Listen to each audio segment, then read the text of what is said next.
So now we have extensively seen what are the various mechanisms which keep the water homeostasis or the water balance. There is a complex interaction among the plasma osmolality, plasma volume, the thirst center in the hypothalamus, the kidney, the EIVP receptors in the kidney, and the aquaporin channels in the kidney, the posterior pituitary secreting the ADH or the vasopressin from the neurohypophysis, and the hypothalamic nuclei controlling the secretion of the EIVP from the posterior pituitary.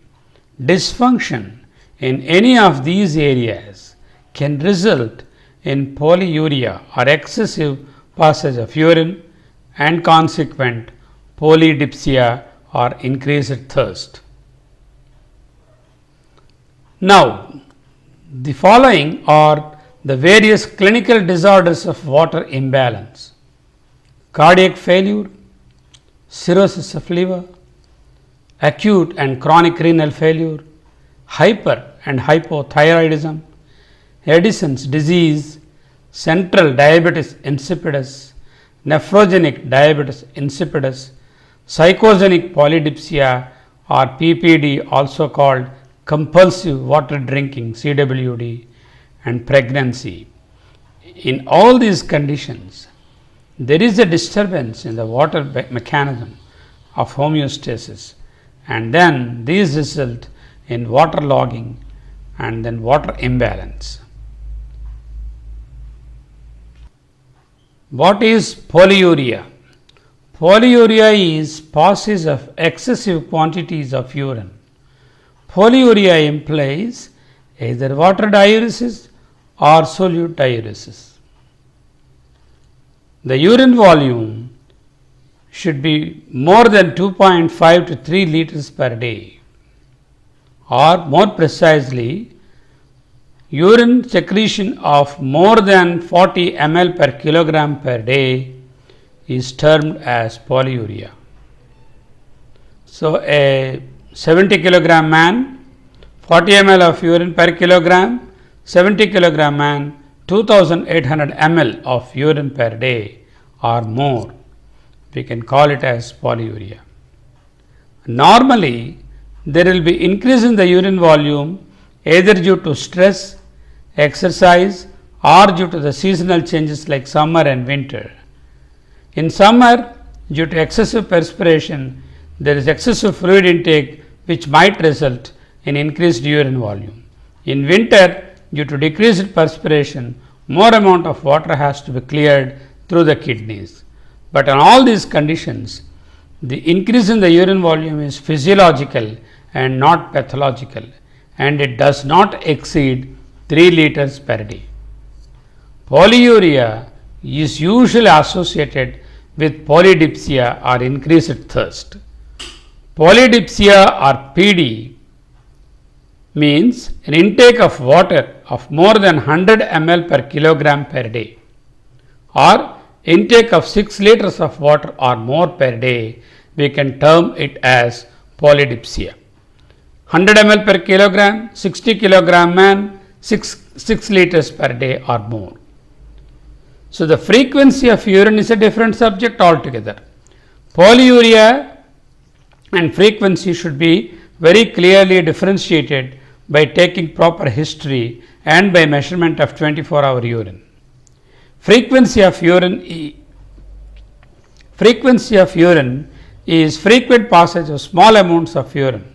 There are many causes for frequency of urine, like urinary tract infections, benign prostatic hypertrophy, urinary stone disease, urinary incontinence, and the like. How does polyuria occur? What are the mechanisms? In fact, there are 4 different mechanisms by which polyuria can occur.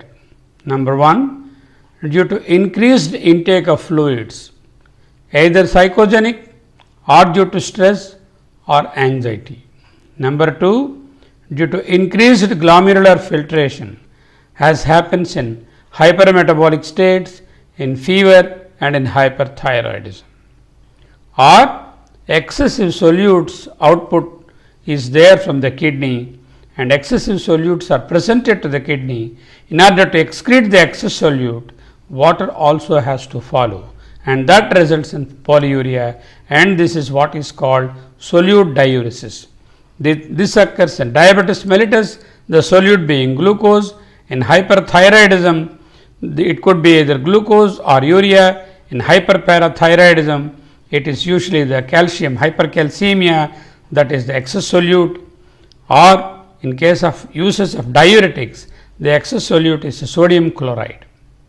So, the increase in the solute in the distal convoluted tubule, with the result solute diuresis occurs in these conditions.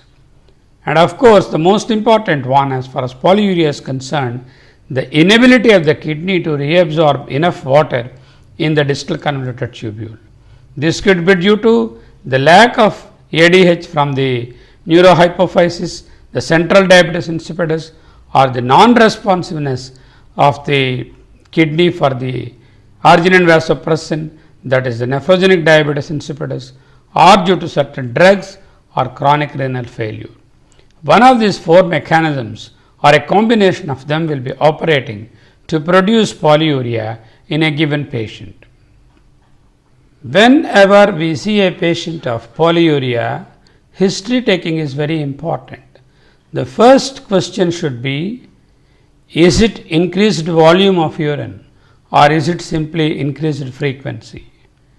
With this, we will be on a different track. If the frequency is increased, we will think of conditions like BPH, urinary stone, urinary infections and things like that.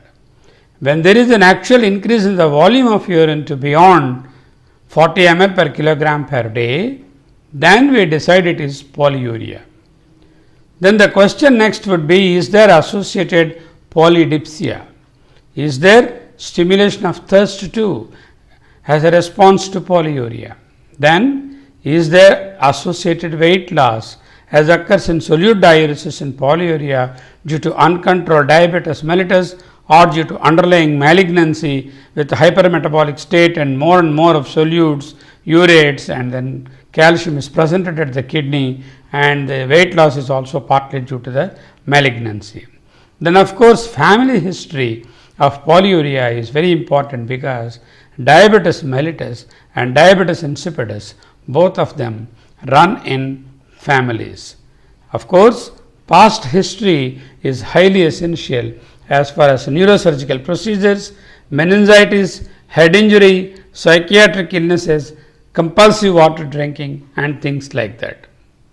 The next important history point would be to inquire about the drugs that the patient is taking. Is the patient taking any diuretics? Is he or she on lithium? Analgesic abuse, excessive vitamin D, hypercalcemia as a result of excessive vitamin D, nephrotoxic drugs. So, these are some of the conditions associated with drugs producing polyuria. Of course, history of recurrent infections should make one suspect diabetes mellitus.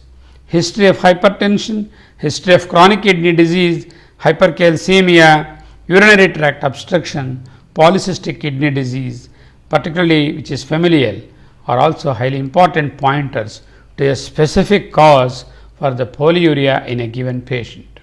So, history taking is highly important as in any disease, more so in a case of polyuria. Here is a clinical classification of polyuria. Endocrine disorders causing polyuria, diabetes mellitus, central diabetes insipidus, Cushing's syndrome. Renal causes producing polyuria, chronic renal failure, relief of urinary tract obstruction, chronic pyelonephritis CPN, nephrogenic diabetes insipidus, Fanconi syndrome. Iatrogenic, that is induced by treatment or self-induced, like diuretic therapy, outdated tetracyclines, particularly demeclocycline, lithium, alcohol abuse. Metabolic causes of polyuria like hypercalcemia of various etiologies, potassium depletion or hypokalemia. Psychological. This is compulsive water drinking or psychogenic polydipsia associated with polyuria. Other causes like sickle cell anemia, paroxysmal supraventricular tachycardia. So, this is not an exhaustive list, but this is a summary list of some of the important conditions which produce polyuria. When we come to the physical examination in a patient with polyuria, we need to carefully note the following things. Is there cachexia or wasting, as can be seen in diabetes mellitus, diabetes insipidus, and malignancy as the underlying cause of polyuria? Are there any skin manifestations of underlying malignancy or due to diabetes? Look at the nails. Nails may show clubbing due to underlying malignancy. CKD nails, which have got the lines on the nails. Carcinoma bronchus producing what is called the pulmonary osteoarthropathy, and then the clubbing. Associated anemia is a feature in chronic kidney disease and in polyuria due to underlying malignancy. Look for the lymph nodes. Lymphadenopathy is a feature in infiltrative diseases that cause polyuria. Of course, malignancy is an important cause of lymphadenopathy. Fundus examination should tell us about diabetes mellitus, hypertension, and of course papilledema due to intracranial tumors or intracranial raised pressure or head trauma or things like that. So, physical examination and history as suggested in the previous slide are important integral parts of deciphering the cause of polyuria.